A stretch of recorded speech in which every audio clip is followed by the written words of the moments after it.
TV के यह कहने के अगले ही पल स्वाति ने उसे खा जाने वाली नज़रों से देखने लगी तो वहीं सीवी सुहानी को कल रात के बारे में बताने लगी। मेरे रूम में पानी नहीं था तो मैं पानी लेने किचन में गई, जहां राहुल भाई और स्वाति किचन में। बेचारे, मेरी वजह से इनका रोमांस भी अधूरा रह गया। सीवी ने अपनी आधी अधूरी बातों में ही सुहानी को सब बता दिया था, जिससे सुनकर स्वाति और भी ज़्यादा गुस्सा हो गई थी। उसने सीवी को घूरते हुए कहा, मैं तुम्हें छोड़ूंगी नहीं सीवी, बस एक बार तुम्हारे बारे में मुझे कुछ पता चल जाए, फिर बताती हूँ तुम्हें। सुहानी ने दोनों को एक दूसरे की टांग खींचते देखकर कहा, अच्छा है दोनों को मेरे बारे में कुछ पता नहीं चला, वरना यह दोनों तो आज मेरे पीछे ही पड़ जाती। फिर उसने सोचते हुए आगे कहा, वैसे कमाल है, राहुल जी ऐसे दिखते नहीं है जैसे हैं। फिर उसने चौंक कर खुद से कहा, तेरा वाले भी कहाँ ऐसे दिखते हैं जैसे हैं, सही कहते हैं रात में आदमी का असली रूप दिखता है। खुद से बातें करते हुए वह होठों को तिरछा करके धीरे से मुस्कुराई तो उसकी मुस्कुराहट देखकर सीवी ने कहा, भाभी आप क्या याद करके मुस्कुरा रही हो, कहीं कल कुछ आपके साथ भी तो ऐसा वैसा नहीं हुआ। यह कहते हुए सीवी के होठों पर शरारत भरी मुस्कान आ गई। तभी सुहानी ने खींचते हुए कहा, सीवी तुम ना, तुम्हें तो मैं। सुहानी की बात पूरी होने से पहले ही स्वाति ने बीच में कहा, अरे यह सब छोड़ो और मुझे बताओ कि तुम दोनों ने राहुल को देखा क्या। उसके पूछने पर सीवी ने उसे फिर से चिढ़ाते हुए कहा, ओह लगता है कल रात वाला लव का हग ओवर अभी तक नहीं उतरा। स्वाति उसे घूरने लगी तो सुहानी ने कहा, सीवी अब बस भी करो, कितना परेशान करोगी तुम उसे, देखो तो ज़रा बेचारी का चेहरा कैसे लाल हो गया है। सुहानी के कहने पर सीवी ने स्वाति की तरफ देखा तो वह उसे ऐसे देख रही थी जैसे अभी उसे मार ही डालेगी। सीवी ने उसे गुस्से में लाल पीली होती देखकर जल्दी से कहा, भाई और राहुल भाई इस टाइम जिम में होंगे, यह उसके वॉकआउट का टाइम है। सुहानी ने कंफ्यूजन में सीवी को देखा और मन में ही खुद से कहा, मैंने तो कभी नहीं देखा उन्हें वॉकआउट करते हुए।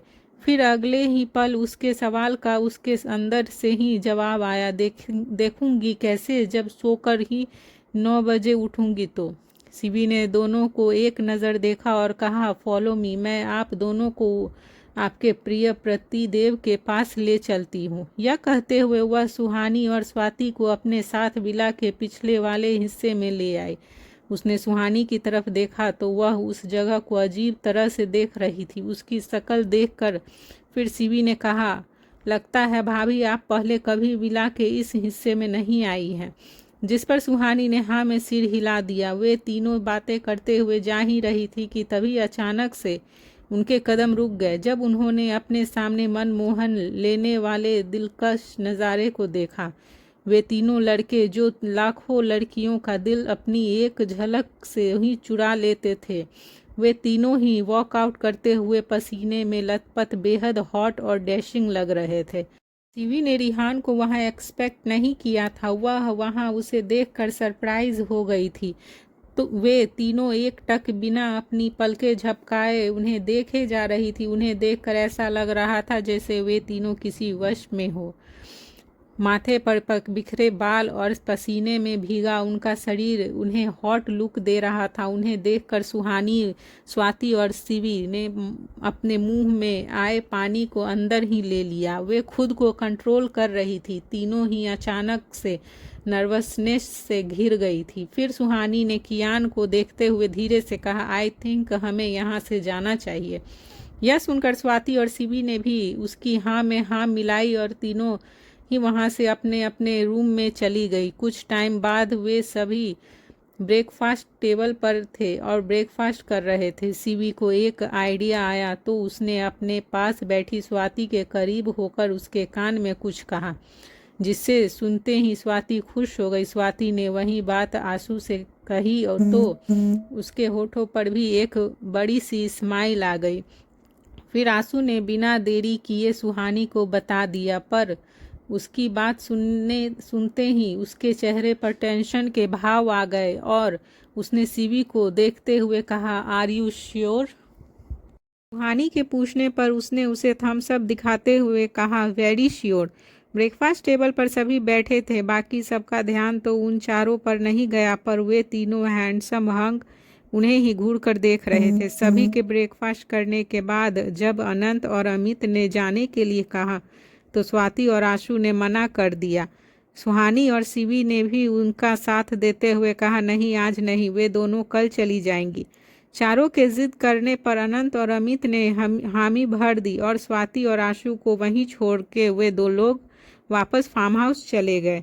वहीं दूसरी तरफ एमपी में संजय आहूजा अपने कैबिन में बैठा था और अपने सामने बैठे लोगों पर चिल्ला रहा था और कितना टाइम लगेगा उसे ढूंढने में।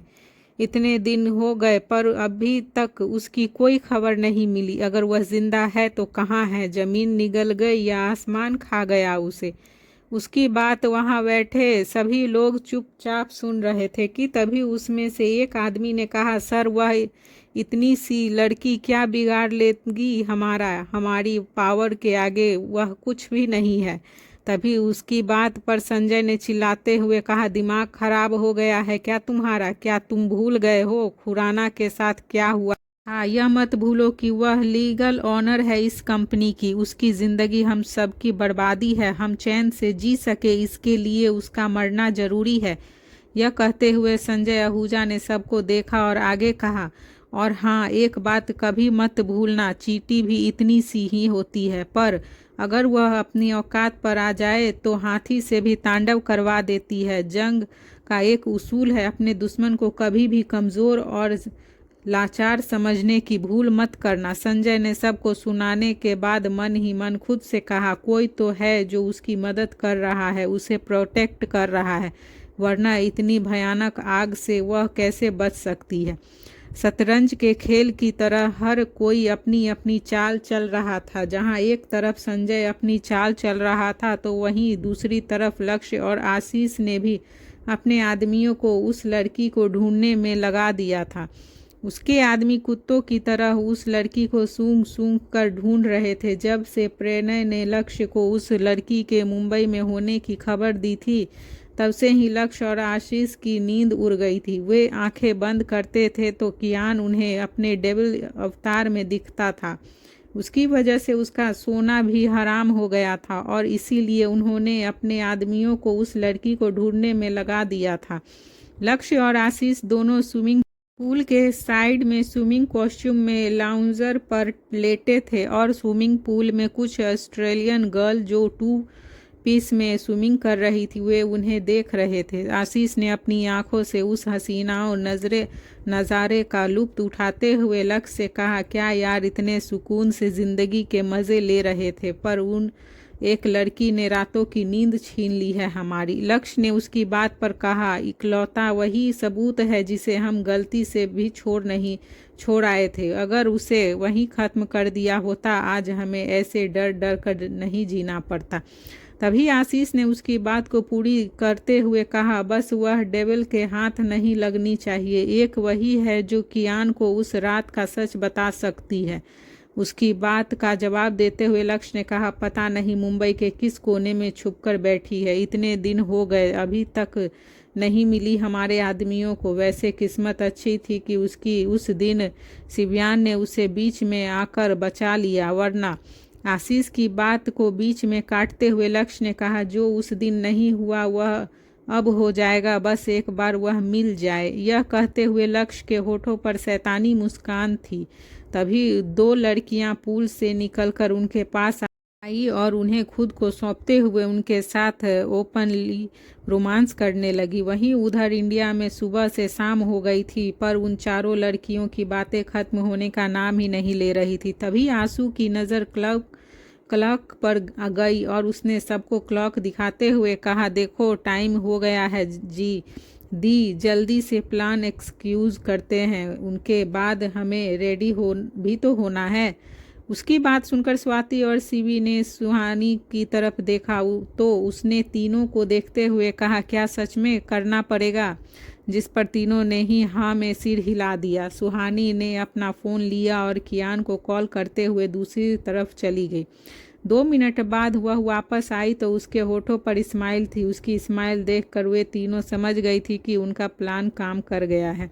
सुहानी ने स्वाति और शिवी को देखते हुए कहा, अब तुम दोनों की बारी है। यह सुनकर दोनों ने सिर हिलाया और उठकर चली गई। थोड़ी देर बाद वे दोनों भी वापस आ गई। उसके होठों पर भी स्माइल थी। फिर चारों ने एक दूसरे को हाय फाई दिया और कहा, इट्स डन, अब जल्दी से रेडी होना है। यह कहकर वे चारों ही अपने अपने रूम में चली गई। करीब 2 घंटे बाद एक ब्लैक कलर की कार मुंबई के नाइट लाइफ क्लब के बाहर आकर रुकी। जैसे ही लोगों की नज़र उन कार पर पड़ी तो सबकी नज़रें उसी पर ही थम गई।